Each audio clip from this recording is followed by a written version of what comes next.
नमस्कार दोस्तों, मैं हूं वंदना भारती और आप देख रहे हैं कमोडिटी इनसाइट। ये है मैं मॉर्निंग एडिशन। और सबसे पहले तो आपको यही बता दूं कि आज यूएस मार्केट बंद है क्योंकि वहां पे इंडिपेंडेंस डे है, तो यूएस के जो पार्टिसिपेंट्स हैं वो यहां पे मिसिंग रहेंगे। वॉल्यूम यहां पे थिन रहेगी और आ रही है 2 दिन की छुट्टी यानी कि वीकेंड। तो यहाँ पे जो मार्केट है आज थोड़ा सा कम वॉलेटाइल हो सकता है, लेकिन मंडे हो सकता है कि एक्शन फिर से रिटर्न आए।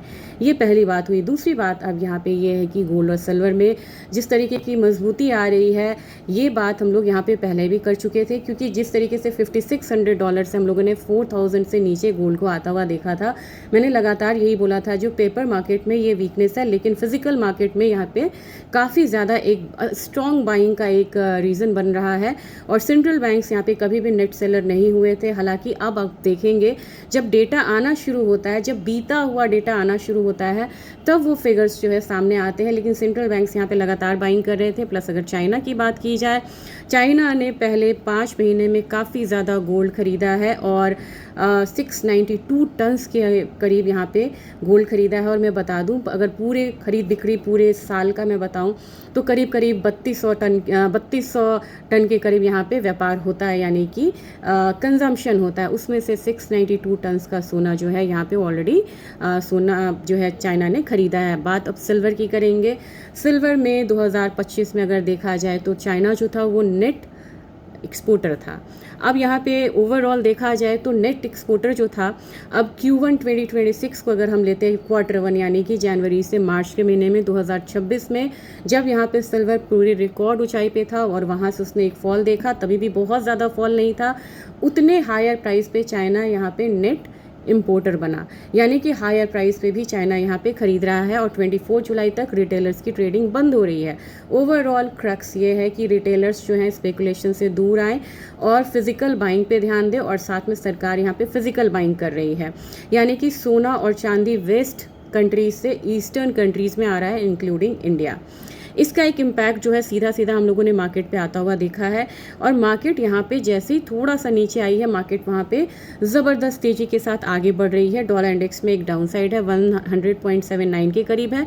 लेकिन अगर आप गोल्ड की बात करेंगे, आज के दिन भी यहाँ पे हम लोगों ने लगभग 1.6% का एक इजाफा आता हुआ देखा है गोल्ड प्राइसेस में। $4200 के करीब है। एग्जैक्ट फिगर बताऊँ तो 4191 के करीब है। अब यहाँ पे 4215 से 4250 वाला जोन जो है वो बनता हुआ नज़र आ रहा है। भारतीय बाजार की बात करेंगे, क्योंकि हम ट्रेडिंग चाहे ETF हो, फिजिकल हो या डेरिवेटिव हो, करते हैं अपने बाजार में, तो ये है 1,45,758 के करीब क्लोजिंग हुई थी। 1300 रुपये का एक प्लस आया था, कल के दिन में प्रीमियम ऐड हुआ था। तो आज मुझे लग रहा है कि आज प्राइसेस जो है एक बारी 1,48,000 1,48,000 के करीब प्राइसेस ऊपर की तरफ जाता हुआ दिखाई दे सकता है। तो 1,48,000 से 1,50,000 ये आपको न्यू रेजिस्टेंस जो है वो बनता हुआ नजर आ रहा है। अब गोल्ड में गोल्ड धीरे धीरे उस तरीके से बढ़ता हुआ नजर आएगा। सिल्वर में काफ़ी वॉलेटाइल मूव थी, 62.75 के करीब यहाँ पे ट्रेड हो रहा है। और मेरे ख्याल से सिल्वर अब यहाँ पे $65 की तरफ बढ़ता हुआ नजर आ सकता है। इन बिटवीन हल्का करेक्शन आए, लेकिन करेक्शन पे यहाँ पे बाइंग रिटर्न आती हुई नजर आएगी। सिल्वर अगर M6 की बात की जाए तो यहाँ पे करीब 3000 प्लस आया था कल के दिन में। 2,33,000 के करीब की क्लोजिंग थी, 300 के करीब। और आज के दिन हो सकता है कि हम यहाँ पे प्राइसेस, क्योंकि यहाँ पे 2.5% का एक अपसाइड है, तो मुझे लग रहा है कि 2.5% से भी ज़्यादा है। तो उस हिसाब से मुझे लग रहा है कि प्राइसेस आपको 2,38,000 से 40,000 के करीब जाएगी आज के दिन में। तो प्राइसेस जो है दोनों साइड आपको मतलब कि ऐड ऑन होता रहेगा। फिलहाल आप अगर बाइंग में हैं और आपका शॉर्ट टर्म का नज़रिया है तो आपको काफ़ी बढ़िया मौका मिलेगा बाहर निकलने का। क्रूड ऑयल की बात करते हैं, 68.97। क्रूड ऑयल में मैंने आपको एक चीज़ चेताया था, क्योंकि ये कमोडिटी जो है स्पॉट मार्केट से नीचे ट्रेड हो रही है और यहाँ पे रिवर्सल आना चाहिए। मैंने आपको बोला था कि 65 से लेके $62 भले यहाँ पे नीचे चला जाए, लेकिन ओवरऑल $70 तक एक जो मूवमेंट है वो बन सकती है। 68.97 के करीब ट्रेडिंग हो रही है। यहाँ पे 29 सेंट्स की बढ़त है। हमारे बाजार में एक बार हो सकता है कि प्राइसेस जो है 6650 के करीब आता हुआ नजर आए और 6800 अल्टीमेट यहाँ पे एक रेजिस्टेंस है।